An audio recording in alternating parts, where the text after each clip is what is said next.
Hello and welcome to the program. In June 2017, the Nigerian government's anti-corruption campaign suffered a major blow when its membership of the Egmont Group was suspended. Now, what's the Egmont Group? It's a group made up of 154 financial intelligence unit FIUs across the world and provides a platform for the secure exchange of expertise and financial intelligence to combat money laundering and terrorism financing. Nigeria was admitted into the group in 2007. However, 10 years after, its membership was suspended following reported disagreements over the independence of the Nigerian Financial Intelligence Unit, currently domiciled under the Economic and Financial Crimes Commission, EFCC. The group had reportedly demanded the independence of the NFIU and threatened to completely expel Nigeria at its next meeting in April 2018. Well, after a long drawn back and forth and disagreements after disagreement by both houses of Nigeria's parliament, the Nigeria Financial Intelligence Unit bill is now ready and waiting for presidential assent to become law. When it is signed into law, the NFIU will become an independent unit and removed from the EFCC. It will be housed as an independent unit under the Central Bank of Nigeria. The next meeting of the Egmont Group is in April, and if the president assents to the bill, Nigeria is expected to be readmitted into the group. One thing that proponents of the bill have always canvassed is that it will help Nigeria check the funding of the Boko Haram terrorist group.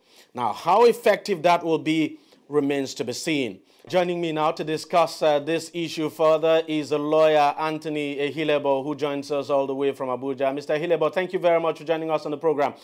First off, just tell me how important the NFIU bill is. Well, I try to use the endemics we've suffered recently to give you an analogy of it. Let's take Lassa fever, which we have taken lightly. You call the Transparency Index report. That would be the Lassa fever. But the Ebola that is coming now is the expulsion from the Egmont Group. I read yesterday the Sinfen advisory that would be issued immediately we are expelled from the Egmont Group, which means we'll become a pariah nation. Once the advisory will advise that somebody traveling from that country that has the advisory is a high risk, is coming from a high-risk jurisdiction, somebody from a country where they don't enforce laws. Now, that is not the kind of, aside from the other implications, correspondent banking that will also be knocked off. We will not be able to, credit cards will no longer be honored abroad because you will only be able to use them in Nigeria. In fact, Visa may not even be inclined to deal with us because we are now a high-risk jurisdiction country. And that is not where we want Nigeria to be, considering that we are still looking to international collaboration to grow our local economy. The bill, of course, was passed just a few days ago. So the expectation is that, in your own calculation, do you expect that, say, by next week or so, the president should assent to the bill? We're not looking at the president assenting next week. That will be too late. Plenary starts on Sunday the 11th. We expect that the president assents to it today. It's something that he has to do so that a clean copy can be faxed or a delegation that is going to the plenary of the Egmont Group goes with a copy of it and is able to present it there to save us from expulsion. I think the most important thing is not even readmission, because even if we take that there, it is a first step. It is not a guarantee that we will be readmitted, but our subsequent actions, which also include that as the president is assenting, he is sending a name of somebody who is fit and proper to the National Assembly. Because the implication of the signing of this bill is that it affects other acts of the National Assembly or other laws that we have. For example, Section 2, by virtue of the president signing this bill, Section 2 of the EFCC Act ceases and subsists to be in force, which means the EFCC is no longer the designated FIU for the country. So you now have it moved automatically by the signing of this bill to the FIU, the Financial Intelligence Unit. They now have that responsibility. What now happens also is that all financial reports, SFTs, suspicious financial transaction reports that are supposed to go to the chairman of EFCC is now reverted to the FIU as well. So a lot of things will change with the passage. In fact, even the terrorism, this thing will go to the FIU. So they will now very quickly, because you talked about terrorism, because that is one critical aspect of this bill that some people have been talking about. Do you expect, and this is very critical because of the Boko Haram insurgency we have in the country, do you expect that this bill will go a long way in dealing with the issue of terrorism financing? For instance, would it help Nigeria now to be able to check the funding of Boko Haram? So obviously, this is, you know, it's very surprising that we had to have an international agency lampoon us into doing something that we ordinarily should be seen to be be in the driving seat of making sure it's passed. Because without financial intelligence, you cannot trace terrorism financing. Now, let me explain what the Egmont Group is in a little bit, so I'll give you a historical perspective. The Egmont Group came into being after the 9/11 attacks. There was a high-power security meeting where they decided that they would no longer allow illicit financial flows because they discovered that terrorism is a business that needs high-level funding. And they needed a way to be able to track the movement of finance across the world. So they decided to centralize and globalize financial transactions into a secure web.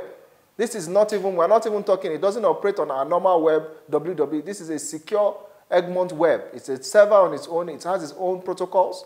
You understand? It's AIMLC FT.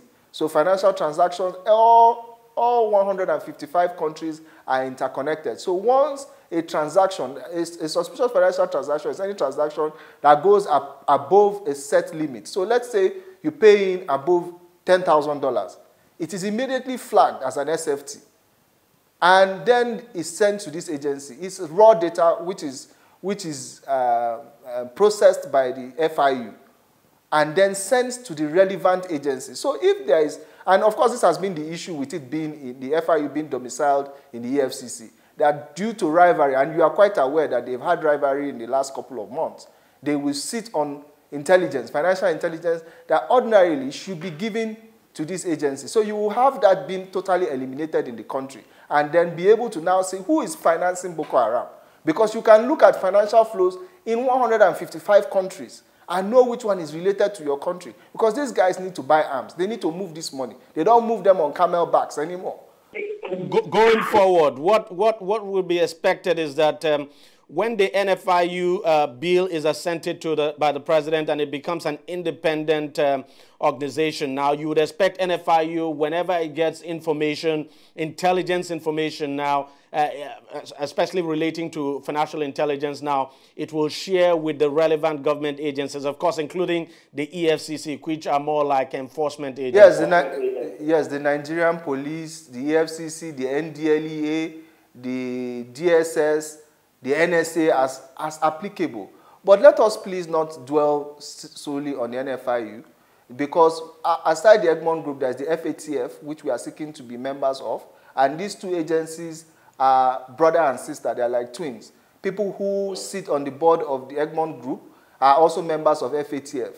And that's the Financial Action Task Force. Those are the people that issue advisories on a country's response and responsibility in terms of financial laws, how it's, which includes its money laundering laws, how strict it is on these things. You know, when you have agencies like the EFCC and other government security agencies seize properties, you find out that these properties will end up in car fields rotting or possibly sold back to themselves, including houses. Now, the process of crime agency is an agency that is supposed to, immediately the police makes a seizure, or the EFCC, they are supposed to take possession of these assets and manage them whilst trial is going on. So, should in case whoever you have arrested or seized his property, if it's a hotel, the hotel will go into management, it doesn't get run down. Don't forget that this is a critical part of the economy. It's contributing to creating employment, it's contributing to creating a source of finance to the government because government will collect its taxes. So these businesses have to keep running and they need proper management. Just like when AMCON seizes your property because you have defaulted on your loans to whatever, it goes into management. It doesn't let it, as an asset, depreciate in value. So these are bills that, it just baffles me why, and to be very honest, we must mention this, both in the National Assembly, we have the Senate living up to its responsibility, but with the slack we find coming in the passage of these anti-corruption bills are from the House of Rep, and particularly the chairman, Mr. Oladele, who has stalled the processes at various points in passing of these bills. And we really want to call on him to be up and doing sit-up and act in the interest of Nigeria. All right, Anthony Ehilebo, thank you very much for your contributions. Thank you very much for your quite enlightening position, I must confess. No problem. Thank you very much for having me. Well, we'll take a short break, and when we come back, we'll continue this discussion with another guest. On DEJI360, we don't just ask the questions. What is wrong with amending the Constitution the way the National Assembly members have been doing it? We seek answers. Constitution is constituent. Our problem is not lack of laws. Our problem is lack of the willpower to implement our laws. Answers that provide clarity. While we negotiate, we should try to make it a point that the girls must be complete. The clarity you need to make informed judgment so that you can make the right decision and take action. People are saying it is you politicians that are responsible for this, that you are the reason why this is happening. All these dollars that call themselves governors in this country? I wish we had people like Tony at the National Assembly. God forbid that I go to join that band. DEJI360, providing clarity to issues.